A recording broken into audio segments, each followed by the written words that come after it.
Okay, I think we're also ready to go. I think we just start right on time.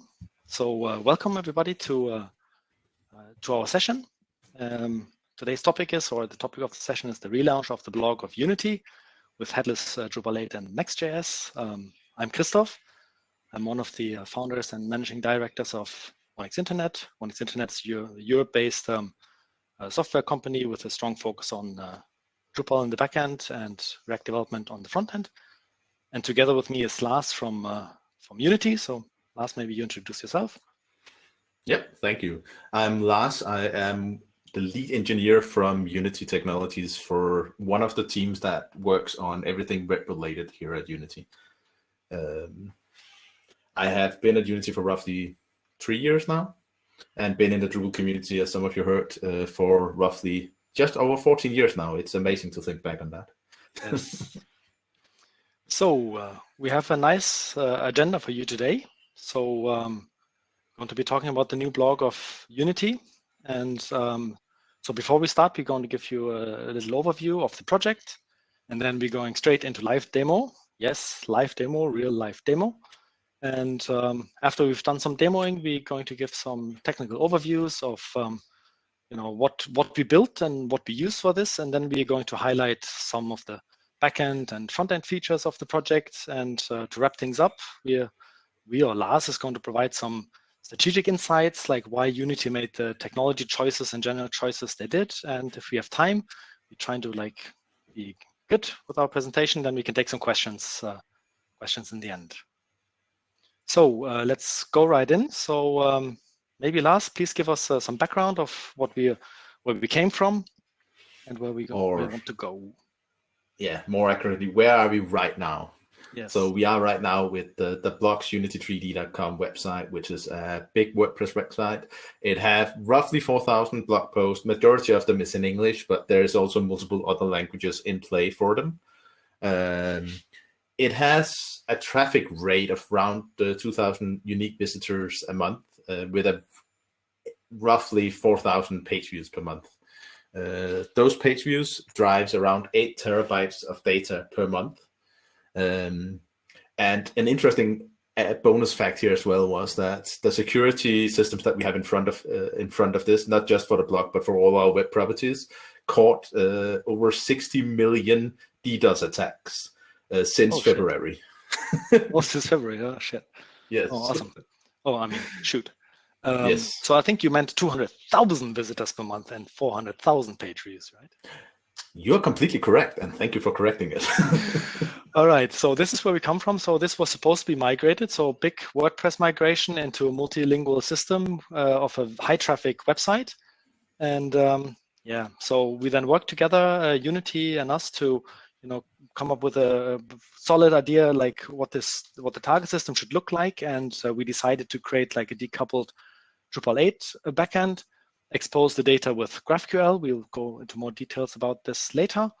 And to migrate the content into something that is highly structured on the Drupal side. And for structuring the data, we chose to use paragraphs. And for the presentation layer and the front end, the technology choice was Next.js, a React-based front-end framework, and Tailwind CSS. Am I missing anything, Lars? I think that wraps up the quick overview of it, at least. Okay, nice. So, live demo, let's go in. Praise the gods that everything goes well. Yes, so here it is, the brand new blog of unity.com. So it's not live yet. So the launch date is going to be in the end of this month. So everybody who's attending here is getting a preview of what's going to come out. You're the only ones except like us that are working on it. So yes, really exclusive what we're showing to you. So you see here, you're looking at a Next.js application. So we have a nice blog with a navigation, search, a featured section for blog posts. Below you have the latest blog posts. Then you can browse blog posts by topics. You can browse blog posts by categories. And if you go into blog posts, like for example, this one here, then you have like a nice detail page. You have an author, you have like classification, you have a hero image, you have topics covered, you have then all kinds of, we refer to these content elements. So this here is what you see is on the backend side is a paragraph. We'll see this in a minute. We refer to these as content decks here. You have some videos on this particular blog post and some more. And yeah, so you can, for example, you could go and here you could look at, so the author in this case is Kamina Drummer. So so she has like written a number of blog posts, like also, for example, one here on computer vision. And so this one we prepared prior to this presentation so we can play around with it. So like here you see like a nice overview of all the stuff that you can like place in the blog. So you have quotes, you have text, you have images, you have the scrubber. You can like move here between James Holden and Kamina Drummer, for example.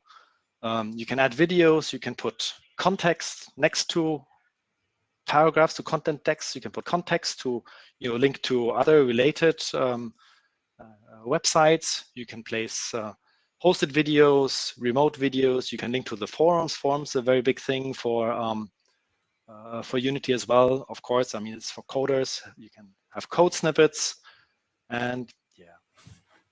So you can have related blog posts. You can browse the blog by topics as well. So speaking Drupal, topic is a taxonomy, and that's a tag. So with adapted performance, there's two blog posts tagged with it.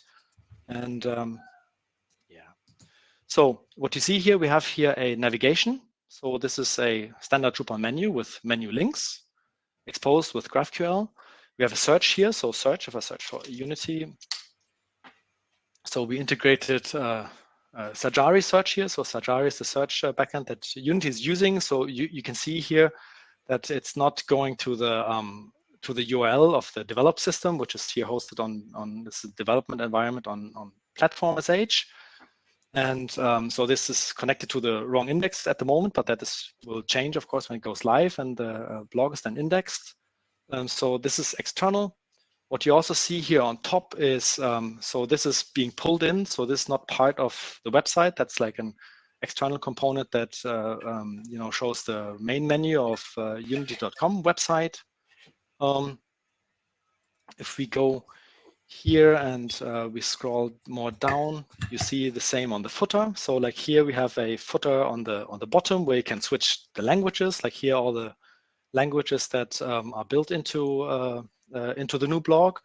And below you have a footer that's again being pulled in external. It comes from unity.com.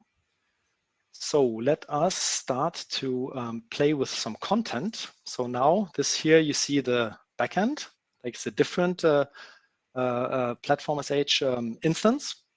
And so the blog post we saw here, like the computer vision blog post, let's use this one here and change it. So we saw that this was a blog post written by Kamina Drummer. Let's change this to James Holden, right? And save it. And let's take a look what this comes out with. And an important fact here is to look that the author that actually is posted in the byline is different from the author that does the change in our system. We have a separation of this because usually the editorial team posts on behalf of other people. So there's a disconnect there. Yeah, okay. So let's check out this change we just did. So I can like access this here. You see now this blog post is published by James Holden. So let's make some more changes. You see here the hero image is a little bit cropped. Let's change here the aspect ratio of this one here. Let's go to edit it again. And let's go here with my scrubber deck. So here's the scrubber deck. So we could say like, we don't want, change James Holden for something else. So I think we have here Naomi Nagata. Let's use her instead. And let's also like change like the authors here. Like we actually want this to be Kamina Drummer. And we also want Naomi to be like one of the co-authors. And let's make that change and see where that takes us. So now you can see the blog has two authors that are listed. Oh, I forgot to like change aspect ratio of this one here. But I changed here the scrubber below and the scrubber deck. So let's quickly make this other change because I actually wanted to have that. So this was here in the hero section where you see the image is cropped. So I want to actually show this original both for the desktop format and the mobile format. So we deliver two types of images here to make the performance or like the visual experience for the user as good as possible. And now you also see here, like in the header, the uncropped image. Yes. So I think for the first demo part, this is good. Lars, do you feel that we should mention something more, or should we just go to technical overview immediately? I think we can revisit some of the parts once we get further into the conversation here. I think this gives a good first view of it. Yes. Maybe one thing that I would like to show that just comes into my mind here. Let's look at it like this. So like on the Drupal side, this is the Drupal side here. So like we have like a structured front end like this. So what's maybe interesting to see, to give you an overview, because we're going to talk about the migration in a bit. So we've seen all the different text that you could add here.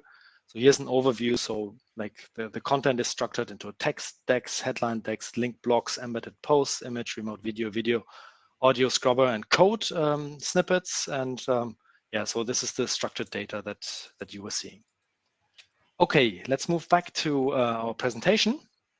So here's a technical overview that we've compiled. So on the technology side, what you just saw was a Drupal Symfony backend, like data exposed with GraphQL, and on the front end Next.js React, and styling was done with Tailwind CSS, and the components were actually prepared with as standalone components with Storybook. Before, we'll show this in a minute. On the infrastructure side, the code, I think all code for web properties hosted on github.com for you, Lars, right? Yes, for our side. We have multiple GitHub instances. So yes, all of us are on github.com. Yeah. And for hosting here, Platform SH is used both for the front end and the back end. So in the back end, of obviously a Drupal stack, and in the front end, a Node server that can run Next.js. Delivery is done by Akamai, and yeah, nice thing in the infrastructure too that's worth mentioning is that Unity has like a login system. So anyone who just engages with Unity, like in the forums, on the blog, and the commenting system, whenever gets a so-called Unity ID. So that's integrated here as well. So it's used for login to the blog and to all other systems. And the services we saw, I forgot to show this, like on the bottom, let's go quickly back to this one here. So you see a commenting system here on the bottom. So this one here, so we chose to use an external service for this as well. So this is called Viafora. And yeah, we chose this over Drupal's inbuilt commenting system, and yeah, and consent management is OneTrust. So we want to show you one thing before we then go into the highlights, and this is actually how we use Storybook in this project. So I have here a local installation of Storybook. So you see here in the navigation of Storybook, like the components that were used for the blog. So this is the component for displaying like author header. So this was the same, like when we just look here, like for Kamina Drummer, like what her header looks like. So this is exactly this component that you see here. And yeah, then we have more, for example, here, like this would be the browse by topic thing. And like here would be the carousel. The nice thing about Storybook, it just gives you a nice presentation of components. So these are rec components, and you can, for example, also review them. Let's say if you wanted to like check what this looks like, you know, in a different resolution. So what you also see here, so these are the components for the blog. So how Unity does it, this is the Storybook of all their components, or like at least more components than are used for the blog. So you see like some general design system components, and you also see the global navigation here. So the header we saw on top, you know, this one here, this is this component, and the footer we also saw earlier, like on the bottom, this is this element down here, together with ours. Here's now combined. All right, so let's talk about some of the highlights that we have here in the system. So the thing that was nice nice thing to do, or was actually a challenge, is to migrate from WordPress. So if you have used WordPress or even migrated from WordPress before, you know the data is like much less structured than in Drupal. So much is sitting in just text fields, and we migrated this into structured data, into paragraphs. So the way we had to do this was actually parse the content and then recognize in text areas if now a video was coming. So that was then migrated into a video deck. If there was a remote video, it would be a remote video deck. If it was text, it was text, and so on. Image, and we needed to find like ways to extract preview images and extract like hero images and all this stuff. So that took some time, and but it's definitely doable. So like if you're wondering if this can be done, yes, it can be done. Yeah. What was a bit challenging was also to migrate the content into a multilingual system, because the multilingual capabilities of Drupal, as you probably know, are really powerful. And to make this work, that took some time. So we used, for exposing the data, we used GraphQL module version 4 of the Drupal module version 4. So the difference between version 3 and 4 is that, like in version 3, you get automatic GraphQL endpoints with automatic schema generation. And what this does, it presents the data as it exists internally in Drupal. So it has like all this stuff that you know from render arrays and like from fields, from preprocessing and stuff. And that's of course not a good experience for front-end developers. But if you use version 4, you have to write the schemas yourself, and but that allows you to create really beautiful endpoints that are for front-end developers really nice to work with. I want to show this here briefly. So I have here's an endpoint loaded. So this is like a Chrome extension I'm using for this. And here you saw I just like did a live request to the API of the backend system. And you see here that I get really nice responses if I add something here. Let's say like the date, so this is the published date. This is a field. It's a field that that exists in Drupal, and that just translates or comes back like into like a very structured, nice field. So, for example, if you looked into like what does the image field in the schema look like, it just contains like the URL, the width, the height, the alt text, and the title. And that's exactly what you want to see in the front end. You don't want to see any of the Drupal magic generic things in there. So this is how this was done. Really, I think so you have to a little bit get into it. Like once you've figured out how to write schema for a GraphQL module or version 4, then it's really simple. Like before, it's not plug and play, but it's worth it. So that was good. You saw that we exposed lots of images in the front end. So if you build a decoupled page with something like Next.js, you let the front end handle image resizing. So the only thing we did on the back end was cropping the image. So for this, we had to write a new plugin, which we also contributed, which just cuts an image down like to the desired aspect ratio, but doesn't resize it. So that was not possible with image style. So we had the chance for contribution here as well.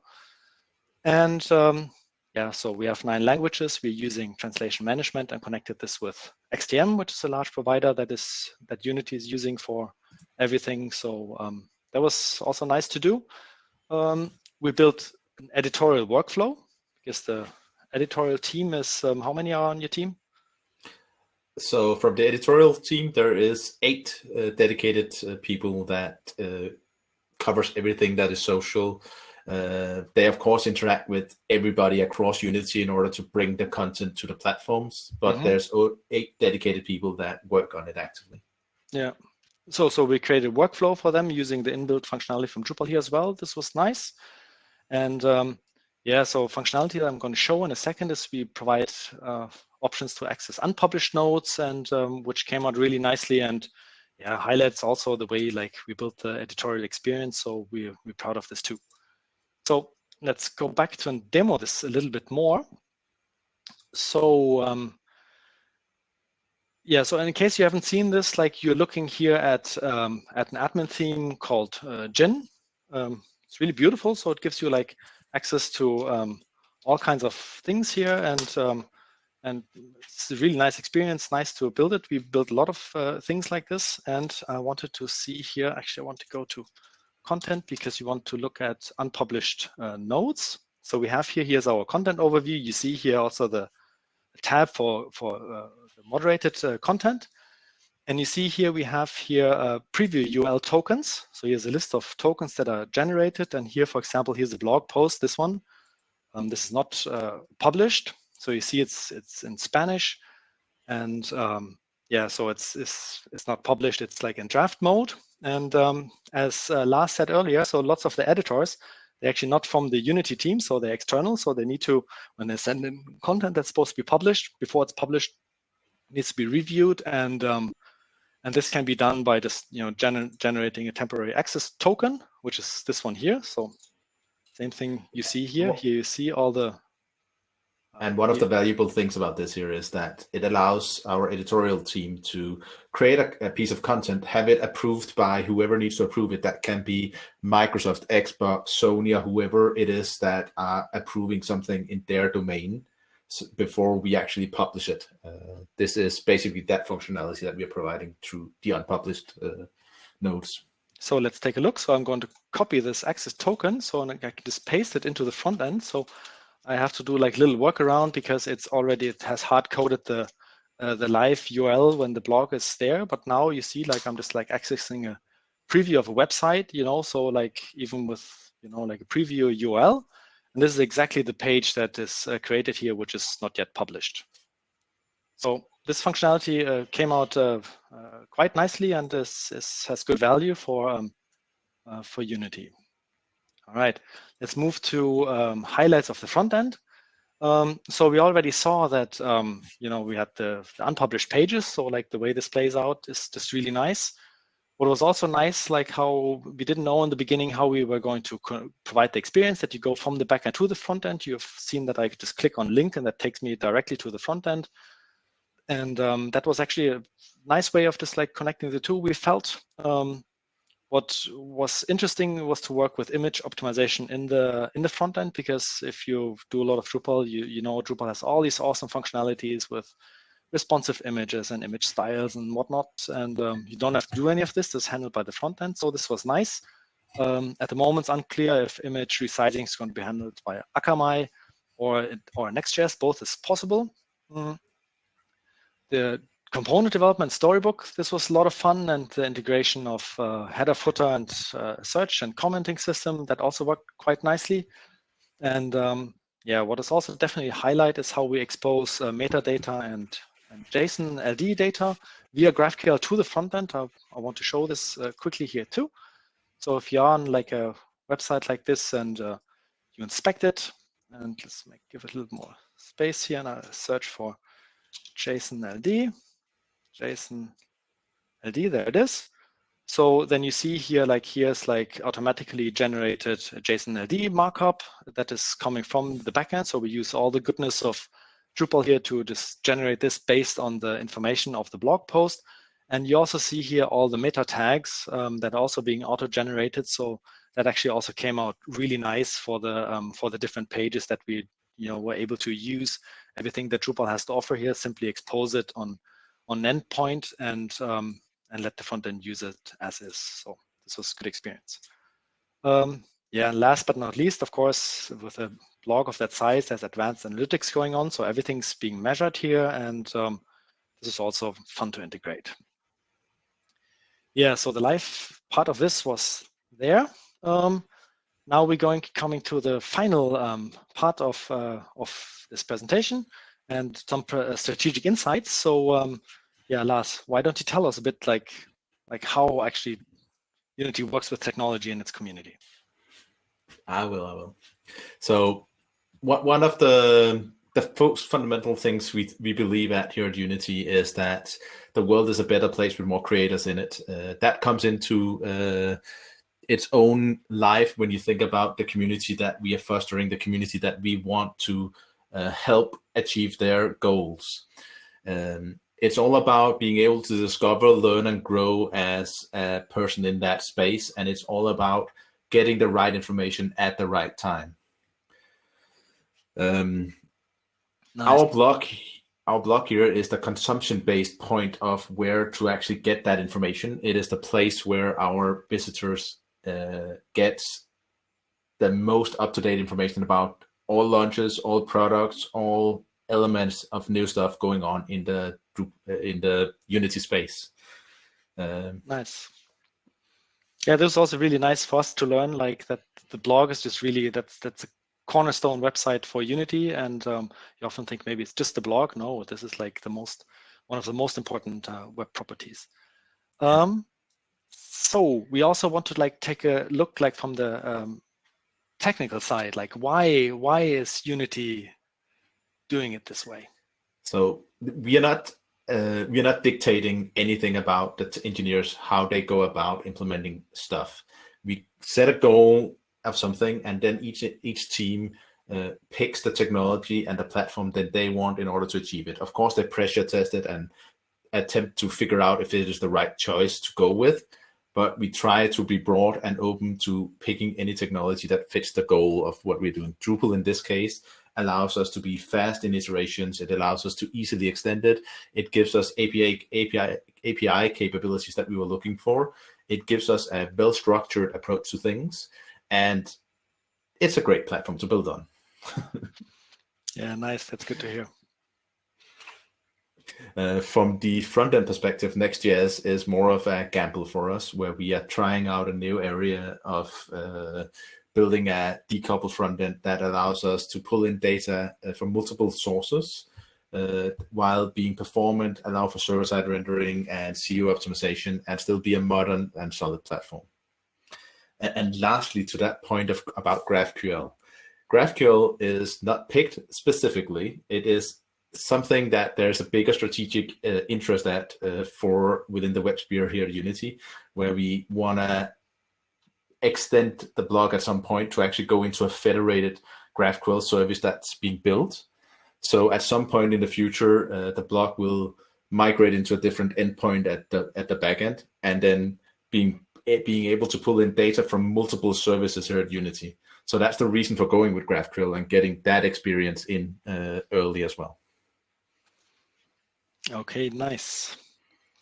So yeah, thank you. That was awesome, Lars. So we even have time for some questions, because according to time, I think we have a couple of minutes left. So I'm opening here the Q&A section and reading what's there.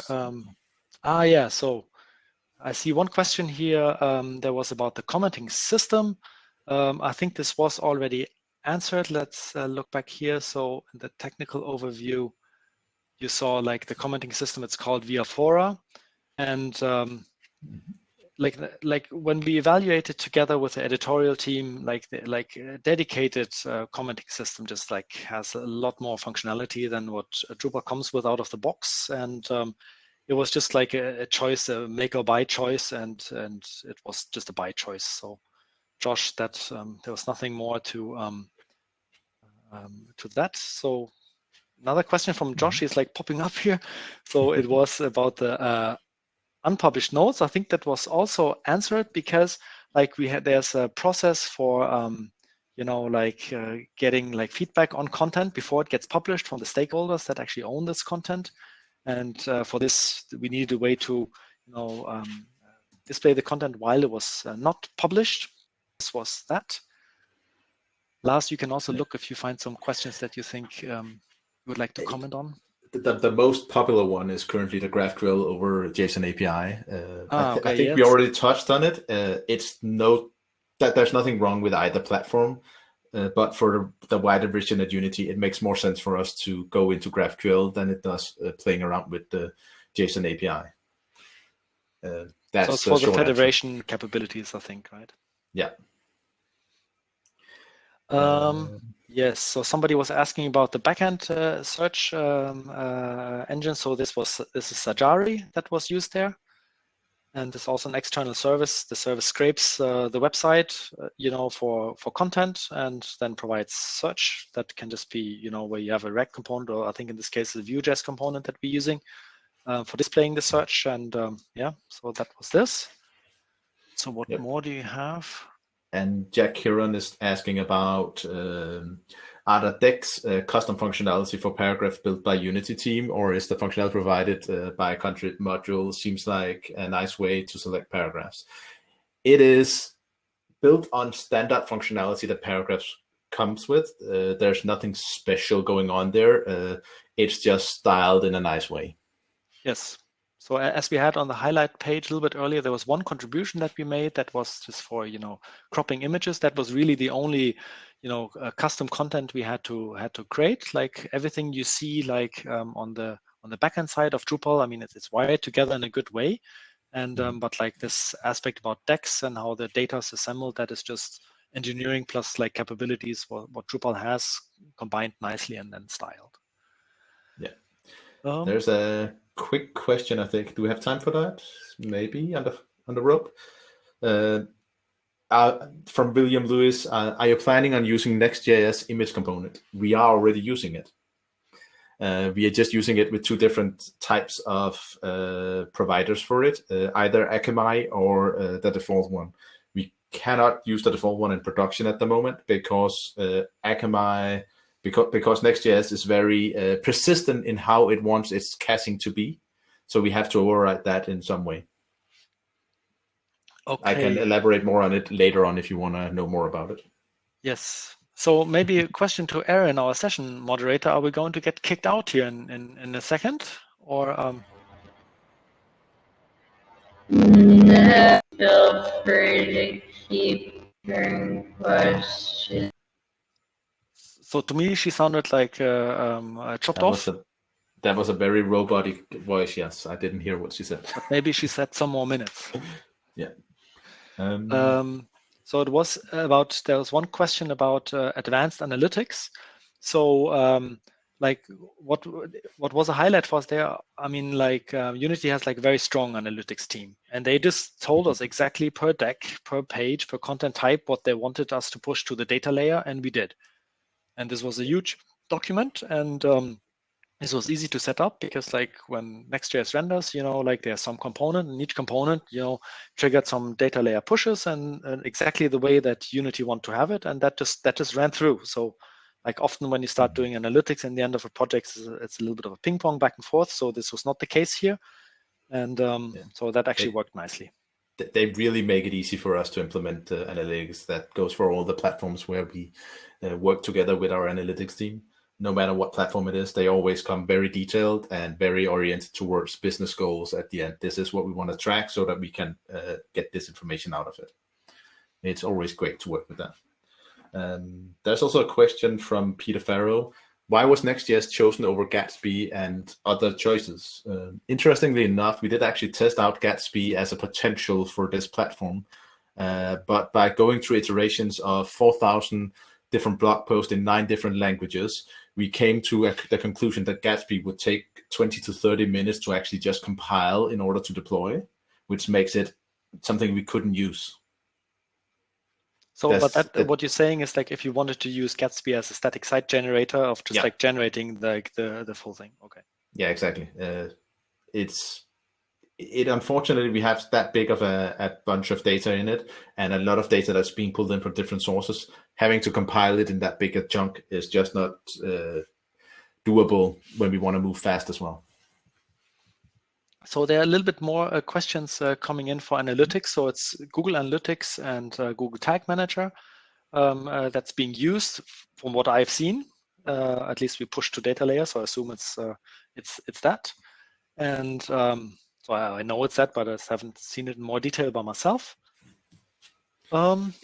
Yeah, what more questions do we have here? Somebody was asking, Maurizio, nice to see you. So Maurizio was asking about like source plugins to migrate from WordPress. Yes, we did have to write some code there because that is just non-standard. So so that was definitely needs to be done. So we did evaluate what Drupal has in the contrib space for WordPress migration, but this was not enough for us because we need to like split content and fields, with regular expressions or pattern recognitions of like or like whatever recognition of the markup to like split this into the corresponding decks. So this was very custom, but solely using what Drupal has on the base. Yeah. One of the points that also made it a bit messy to actually do the migration is that the way that translations currently are handled in WordPress is that all translations get mushed into one field. So you have all languages, basically a structured data blob inside of one field in WordPress, which is, yeah, challenging sometimes.